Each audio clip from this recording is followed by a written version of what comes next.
Álvaro Garcés fue propuesto hace muchos años para ser comisionado parlamentario y después se lo reeligió, y se lo reeligió por unanimidad. Yo ingresé en la actividad política y me metí de lleno hace 5 años. Sentí que era el momento de dejar la zona de confort y asumir un desafío. Y Álvaro es un compañero que demuestra firmeza. Y eso genera tranquilidad, porque un equipo tiene que armonizar, porque un equipo tiene que trabajar coordinadamente y con el mismo fin. Me da mucha confianza tener delante un líder que marca el camino y que va abriendo el rumbo. Y me da ganas de hacer las cosas, saber que detrás venimos un grupo de técnicos que para mí cada uno es el mejor en lo suyo, comprometido, tomando las decisiones con coraje, las decisiones que hay que tomar.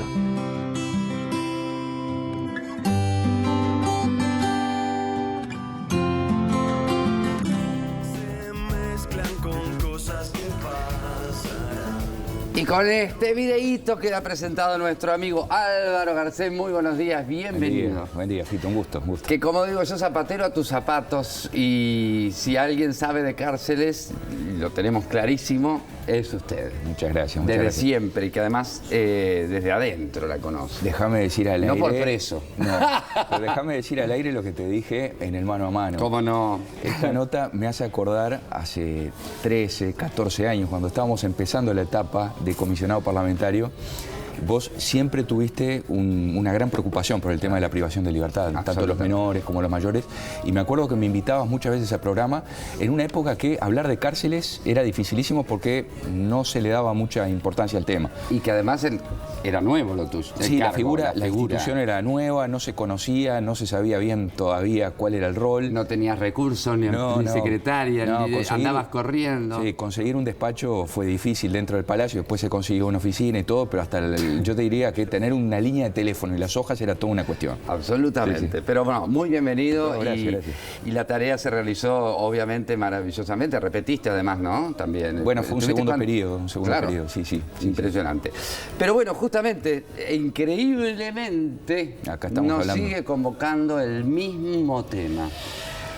Uno, el hijo vecino, ¿no? El que ve la televisión nada más y ve los titulares y algunos videos, se encuentra con una situación en la cárcel que parece de otro país, de otro planeta, de películas. No puede creer que eso sea acá en Uruguay, sí, donde los presos dominan un montón de cosas en la cárcel, donde tienen celulares, donde tienen armados hasta los dientes, todos. Yo llego a caer ahí, no duró 2 días, me limpian. El problema, Fito, es que hace 13, 14 años, cuando hablábamos de este tema, había básicamente un problema de amontonamiento, de hacinamiento. Es verdad. El hacinamiento es cuando en un lugar previsto para una persona pones a más de una. Y eso, de acuerdo a lo que son las normas internacionales de Naciones Unidas, es un trato cruel, inhumano o degradante. Hoy el hacinamiento existe todavía en el sistema, a pesar que se construyó, se amplió mucho la capacidad locativa. Hay hacinamiento porque hay problemas entre la población reclusa, y entonces hay determinados grupos que, por tener conflictos, porque son perseguidos por los demás, los meten, los encierran en un lado, y ahí hay unas tasas de hacinamiento que son brutales. Es decir, el problema del hacinamiento no se terminó, a pesar que el ministro del Interior dice que en 3 meses se termina. Yo ya esto lo escuché en 2012. Tiempo. Lo escuché en 2008, lo escuché en 2012 y en 2014. Ahora dicen que se vuelve a terminar el problema. Bueno, pero la cuestión no es tanto el hacinamiento hoy, sino lo que vos decías. Se perdió el control de la seguridad. El Estado no manda. Es la imagen que hay. Es que es así. Lo que se ve, por ejemplo, en los videos, sí, cuando ves a 20 o 30 que se están peleando con lanzas, puntas, cortes, todo lo que tengan a mano. Hay también armas de fuego. Entonces, el Estado no controla una zona que debería controlar. Y al no controlar, permite, de hecho, que los grupos, sobre todo los brazos gordos, es decir, los que están organizados, los que son más fuertes, impongan su ley de terror, de extorsión, de abuso sobre el resto de la población. Y eso tiene un resultado, y es que le está desgraciando la vida a un montón de gente. Y de ese modo, la cárcel, lejos de ser en el extremo opuesto a ser un lugar de rehabilitación, hoy es un lugar de sufrimiento, de martirio, de abuso para muchos, que tienen que convivir en medio de una especie de guerra para sobrevivir, y que se endurecen ahí, porque si no les pasan por arriba, y después salen con esas pautas, esos hábitos de conducta a la sociedad. Y el resultado, ya sabes, es fundamentalmente la reincidencia, la mayor violencia, problemas de adaptación a la vida en sociedad, y desgraciadamente eso está complicando toda la seguridad pública. Ahora, más allá del hacinamiento, más allá de que falte personal, supongamos, hay costumbres que evidentemente se perdieron del control. O sea, no hay requisas. Uno ve en las películas, hablan de la requisa, y entra la requisa, te saca todo. ¿Dónde guardan esas armas? Claro. No es fácil de esconder un palo como palo de escoba, una lanza. Bueno, eso justamente te da la pauta de que el Estado está ausente y que, en definitiva, lo que está ocurriendo es que se invierten los términos de fuerza. La fuerza la tiene, de hecho, el que está privado, el preso. Que además tiene todos los medios para poder delinquir desde la cárcel, porque tiene celulares. Entonces, se lo priva de la libertad ambulatoria, se lo restringe en su libertad de circulación, pero se lo deja operativamente libre para que pueda coordinar el narcotráfico, los homicidios, los ajustes de cuentas, lo que desee. Y eso 24/7. Entonces, si al Partido Nacional le toca hacer gobierno, y en un gobierno de coalición va a haber que acordar los términos de una intervención de urgencia en el sistema carcelario y en toda la seguridad pública, una de las primeras cosas que vamos a hacer es recuperar el control sobre la cárcel. ¿Y cómo se recupera de esto? Lo primero que hay que hacer es fortalecer el sistema de la seguridad penitenciaria que se dejó caer. Por ejemplo, pero hay cosas, un preso que murió, estaban filmando desde la cárcel de al lado por un agujero en la pared que comunica las celdas. Bueno, eso no lo recuperas de un día para el otro. No, de un día para el otro seguro que no, pero hay señales que se van a dar desde el primer día. Aquí se ha priorizado una parte del sistema de lo que es los operadores penitenciarios, que no está mal que existan personas civiles que estén realizando su tarea de intervención en la parte técnica. Deberían poder hacerlo sin ningún problema. Lo deberían hacer basándose en una espalda de seguridad que hoy no tienen. Por eso. Y esto es el ABC en materia penitenciaria. En todas las normas... ¿No hay cámaras? No, las que pusieron las destruyeron seguramente porque eran muy incómodas. Entonces las rompieron enseguida, justamente porque no se quería que hubiera un control de lo que estaba... Es decir, no se quería por parte de los que tienen el control efectivo, el mando efectivo dentro de los módulos. Como tienen ese control, rompieron todo de manera de poder seguir haciendo todos sus negocios de allí. Bueno, hay que poner las cosas, hay que levantar las cosas y ponerlas otra vez sobre los pies. ¿Cómo se hace eso? Se hace, reitero, fortaleciendo el aparato de la seguridad penitenciaria para que el Estado pueda hacer lo que debe hacer, que es fomentar las acciones sustanciales, la educación, el trabajo y la salud. Es la recuperación de la dignidad como ser humano, básicamente. Sí. Y cuando te digo salud estoy pensando fundamentalmente en el tratamiento para aquellos que tienen problemas con el consumo de drogas, que son una amplia mayoría en el sistema carcelario. No lo digo con ánimo discriminatorio, todo lo contrario. La salud mental. La salud mental, entonces... la salud física, la promoción de oportunidades de recreación, de deporte, pero eso vos lo podés hacer si mandás en la cárcel. Si es tierra de nadie no lo podés hacer. Ahora, no mandan ni siquiera en el control, porque ¿cómo entran las drogas? ¿Cómo entran los teléfonos? Ni siquiera ahí. Bueno, allí... Ni siquiera yo he ido, te desnudan prácticamente. Pero al mismo tiempo... ¿Cómo entra todo eso? ¿Entonces son los policías? No sé, no lo sé. O los operadores, avioneta. O por la vía de los vehículos que ingresan. Los vehículos, porque de repente a las personas se las revisa minuciosamente, pero no tengo la certeza de que se realice el mismo control exhaustivo respecto de todos los vehículos que entran y salen, que ahí es por donde puede entrar la gruesa. ¿Hay un supermercado dentro de una cárcel de un preso?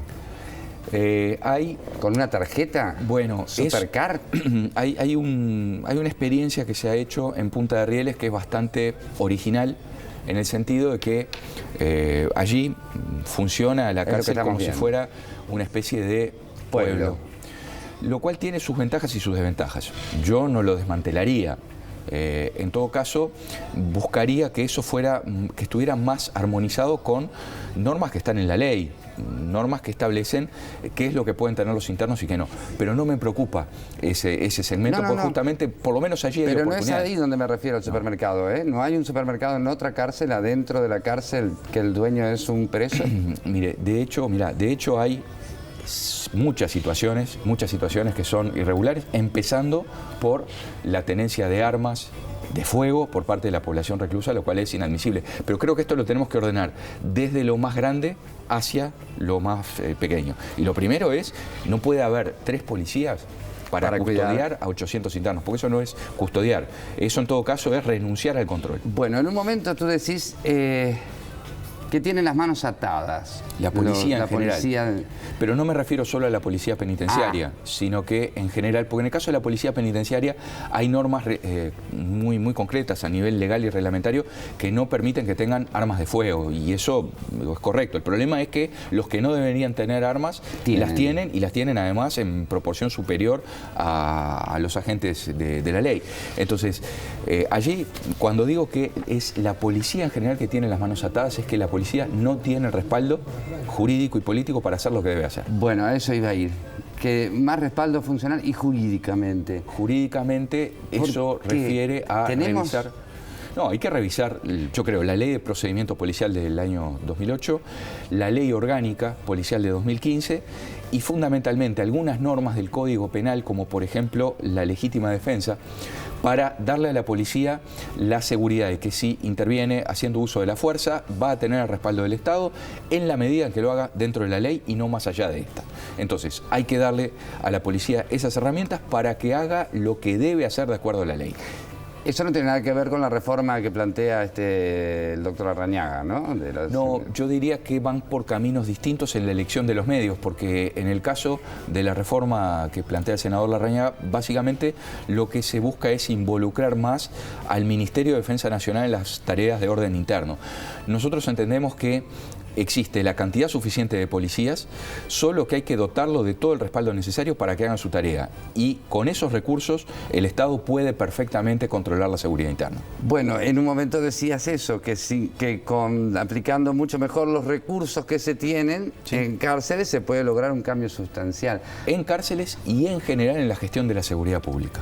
En cárceles yo creo que sí es necesario que reingresen funcionarios penitenciarios. Policiales. Sí, reingresen y además ingresen otros por la vía de la selección, una selección adecuada. Pero hay que fortalecer el sistema de la seguridad penitenciaria para que no ocurran las cosas que estamos viendo permanentemente. Creo que habría que también renovar un poco, porque quienes están trabajando ahora van a estar inmersos en otra cultura que no va a ser la que se quiere aplicar también. Bueno, desde luego que hay que barajar y dar de vuelta, barajar y dar de vuelta con reglas nuevas, es decir, reglas nuevas, las reglas que marca la ley. Si yo tuviera tuviera la posibilidad maravillosa de tener, por un lado, sí, obviamente, en un pabellón especial a quienes son policías o militares procesados, en otro lugar a los que son que tienen algunos problemas mentales, porque también tendrían que estar, en otro lugar a los que tengan problemas, en otro lugar a los que están en prisión preventiva, o los que son primarios, por ejemplo, o los que es por un hurto y no por un asesinato, ¿no? ¿Hay lugar como para, queda horrible decir la palabra así, pero clasificar, me refiero? No, pero está bien, la clasificación es un concepto, hay que diagnosticar, estudiar, diagnosticar, clasificar, para luego hacer a cada grupo el tratamiento adecuado. Ahí está. Eso es el ABC de cualquier modelo de intervención. Y si lo pudiéramos, yo mañana te digo, lo podés hacer, ¿tenés locativamente posibilidad de hacerlo?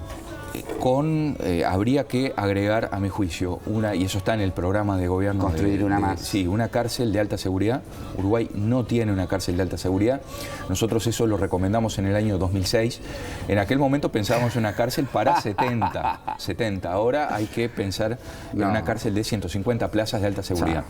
Y después, seguramente va a ser indispensable, yo diría, redimensionar, rediseñar algunas unidades, aprovechar al máximo la capacidad locativa para potenciar la realización de tareas de producción.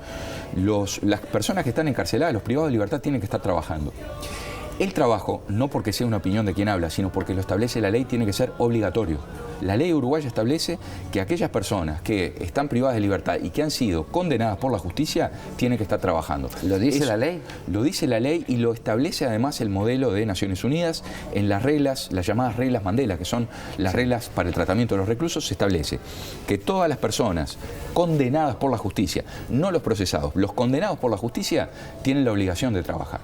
Y en todo caso, en toda esa franja, en ese grupo que son los procesados, ahora se les llama formalizados, los que todavía Sí. no han sido sentenciados, hay que buscar los mecanismos de estímulo para lograr la incorporación a esas tareas productivas o educativas. Pero el trabajo tiene que ser obligatorio, lo cual no quiere decir que sea esclavo. Son dos conceptos distintos. No. Hay una clasificación que dentro de todas estas que nombramos nunca se atreven a decirla, sobre todo los políticos, y que son los que están jugados. ¿Qué significa los que están jugados? Para que doña Pocha lo entienda. Tú puedes estar preso en este país, por ley, X años, 45, 55, no sé cuánto es. 45, ponle. Después de eso no puedes estar más preso. Entonces da lo mismo si yo te mato, si yo mato a otro, si yo mato a 3 más, si yo mato a 4, porque más de 45 años no voy a estar preso. O sea, son gratis esos asesinatos. Esos tienen mucho poder dentro de la cárcel. Y eso deberían estar también ahí. Nadie se anima a meterse con ellos, pero con todo respeto, tienen que estar aislados. No puede estar conviviendo conmigo que Tienen que estar en quebré a uno en una pelea y tengo un mes para estar ahí. Una persona que demuestra alta peligrosidad tiene que estar en un pabellón o en una unidad de máxima seguridad. Ah. Eso Pero es- nadie los menciona. Bueno, nosotros sí, ¿Sí? Tito, porque por algo estamos planteando la construcción de una cárcel de alta seguridad, Ah, porque bien. somos conscientes que dentro de la población reclusa hay 3 grandes grupos. A ver. Por un lado están estos que vos decís que son los que, para decirlo de una manera clara, no ven ni siquiera la luz al final del túnel, porque Nada. están jugados. Después están en el otro extremo aquellos que están encarcelados, pero ahí son las situaciones donde hay delito y no hay delincuente. No hay un delincuente detrás porque se trata de por ejemplo, un accidente de tránsito con resultado fatal. Ahí está. O una mala reacción. Ponele que a alguien lo insultan repetidamente y tiene la desgracia de reaccionar, pegarle una trompada bien metida a uno. y cae- Exacto, y se lastima Exacto. y termina Terminas preso. Y después en el medio, que es la mayoría, y se trata de una población joven, están los que andan en una especie de limbo, que depende de qué se haga con ellos, pueden caer en este sector de los que no les importa nada y la vida no vale nada, o que de alguna manera están buscando integrarse a actividades de trabajo, de educación y todo, porque quieren salir adelante. Entonces, yo diría que aquellos que están en la cárcel pero no son delincuentes, hay que protegerlos. Y los que están en ese medio, están entre los dos grupos, hay que priorizar, hay que focalizar la acción en ellos, porque además son muy jóvenes y son la mayor parte de la población reclusa. Absolutamente. Hay otro, o sea, perdón que voy de tema a tema, pero si no nos sacan del aire. Pero en comunicaciones que tengo con personas que están privadas de libertad, de repente me dicen cosas que a mí me cuesta creer hasta que me comunico con autoridades y me confirman de que es así. Puede ser que pasen, por ejemplo, 3 meses sin salir de una celda. Bueno, en algunos casos sí, porque se trata, sí, bueno, no debería pasar bajo ningún concepto. Que no salgan. No salen fundamentalmente porque se quedan adentro para que no los maten o no los extorsionen o no abusen No, de pero ellos. que no tienen patio, ¿eh? Claro. Que no les dan patio. No les dan patio en algunos casos porque como no tienen el control, saben que si empiezan a abrir las celdas eso termina en una carnicería, entonces trancan a todo el mundo. Y después están los otros, los que se encierran en una celda porque tienen terror de salir. Eso es verdad. Otra de las cosas en uno de los videos decían, están pasando por un alambrado que tiene un agujero, ¿no? Eso no es cuestión de que los presos no te dejen... A ver, un alambrado roto dentro de una cárcel se arregla en 10 minutos. Sí. No, Sí. Hay cosas que no requieren la gran reforma penitenciaria, eso, sino buena gestión. La alimentación en general es un desastre y sobre todo si no hubiera un aporte complementario, si no estuviera la familia llevando la comida a las cárceles, habría mucho más que los casos de desnutrición que se comprobaron en el módulo 8, habría una desnutrición generalizada. ¿Por qué? No es porque no exista el presupuesto, sino porque eso se pierde. Y se pierde porque hay gente que desvía todos esos recursos y lo desvía porque no hay un control. Es decir, que hay cosas que no pasan por darle más dinero, sino gestionar mejor las cárceles, porque con los recursos que se tienen se podría hacer mucho mejor la alimentación, la salud, el orden interno. pueden cultivar. En muchísimos lugares sí, no en Econcar obviamente, donde Bueno, no hay espacio, pero los en presos cárceles del podrían interior estar cultivando deberían. para alimentar a todos los presos, Supuesto. para los hospitales públicos, para Bueno, el INAU. eso no es ciencia ficción. Eso pasó en este país en una época llegó a haber superávit de lo que producían los internos en las cárceles, se volcaba. Chanchos. Bueno, producían animales, sobre todo cultivaban. Yendo más atrás en el tiempo, en Punta Carretas se hacían los bancos para las escuelas y las baldosas para las veredas. Eso no es ciencia ficción, eso ocurrió en nuestro país. El tema es que lamentablemente se ha dejado caer muy bajo a las cárceles y sobre todo la curva más pronunciada se ha dado en los últimos años. Cuando digo los últimos años es desde 2015, 2016 para acá. Lo que se había avanzado con mucho trabajo, con mucha dificultad en los años anteriores, se cayó. Y se cayó porque el Ministerio del Interior le quitó la prioridad al sistema carcelario. Yo veo en algunas de las imágenes edificios bastante nuevos y modernos. ¿Se han construido? Se ha construido. ¿Cuánto se ha construido? Se han construido alrededor de 4.000 plazas. Hubo un gran impulso, sobre todo en la época de 2008, 2009 hasta 2012. El problema, y después se construyó la cárcel de Punta de Rieles. El problema es que lo que se construyó es de mala calidad en general, de muy mala calidad. Por ejemplo, es el caso de esta cárcel que se construyó en Punta de Rieles, que es una cárcel imposible, es un proyecto que está mal, no por el mecanismo de financiamiento. ¿Se construyó la de Punta de Rieles? La de Punta de Rieles es la de participación público-privada. Es una mole para 2.000 internos que está en contra de todas las recomendaciones a nivel internacional que establecen una capacidad máxima de 400 a 500 plazas, porque eso es lo que se puede gestionar bien. Por cárcel. Por cárcel, es decir, unidades que sean fácilmente gestionables. Acá se construyó, se optó por construir lo que le servía a la empresa y no lo que necesitaba el país. Y entonces el gran negocio lo hizo el consorcio y lo vamos a pagar todos nosotros a más de 20 años, lo estamos pagando. Es más, lo estamos pagando ahora como si estuviera llena la cárcel y hay alrededor de 800 plazas que están vacías. Pero se le está pagando a la empresa el canon como si la cárcel estuviera llena. Esas son cuestiones absurdas, indefendibles y que si nosotros somos gobierno vamos a empezar a corregir desde el primer día. Porque es inadmisible que se esté dilapidando los recursos de esta manera con el resultado desastroso para la gestión que está a la vista. Entonces, no solo hay que pensar en más recursos, más guardias penitenciarias, sino fundamentalmente gestionar mejor lo que se tiene, tener un mayor control, auditoría, que se sepa a qué se aplican los recursos que el Ministerio del Interior tiene por presupuesto y tengamos presente que el presupuesto del Ministerio del Interior es enorme en comparación a lo que era en 2010, porque se multiplicó por 4 aquel presupuesto que había. Entonces, dinero hay que gestionarlo mucho mejor. Álvaro, siempre en estos temas quedo sin palabras y la realidad supera lo que todos nos podamos imaginar, porque cuando uno ve, ahora que está de moda, esos programas de presos en el extranjero y que ve las cárceles de determinados países que son terribles, no son muy diferentes a las nuestras. No, por supuesto. Hablarán en español acá, pero es la única diferencia. Y lo del supermercado, hasta hay una tarjeta que uno puede recargar desde Hábitat y desde Red Pagos. Usted recarga la tarjeta Supercard. Entonces de mañana pasan por el celdario los cadetes, levantan las tarjetas y el pedido. A la tarde traen el pedido. Se puede comprar hasta un ventilador. Los familiares incluso pueden entrar y comprar. En vez de llevar las cosas, pueden, mucho más caro, ¿no? Pero bueno, y es el negocio de un preso. Y eso está dentro de la cárcel. Bueno, y hay un negocio dentro de la cárcel que es el negocio de la distribución de las drogas. Sin lugar a dudas. Eso es un gran negocio para algunos y eso es inadmisible. Lo que sucede que al mismo tiempo que hay que minimizar el ingreso y prohibir el ingreso, hay que dar oportunidades de tratamiento, porque prohibir sin dar oportunidades de tratamiento equivale a que vuelen los techos. Entonces, nuestra idea, nuestro plan de gestión es ordenar, recuperar el control para ordenar, aplicar la ley y al mismo tiempo dar oportunidades, incluir, desarrollar programas de trabajo y de estudio. En esas direcciones que vamos, nosotros estamos convencidos de que eso es posible en la medida que se hagan bien las cosas.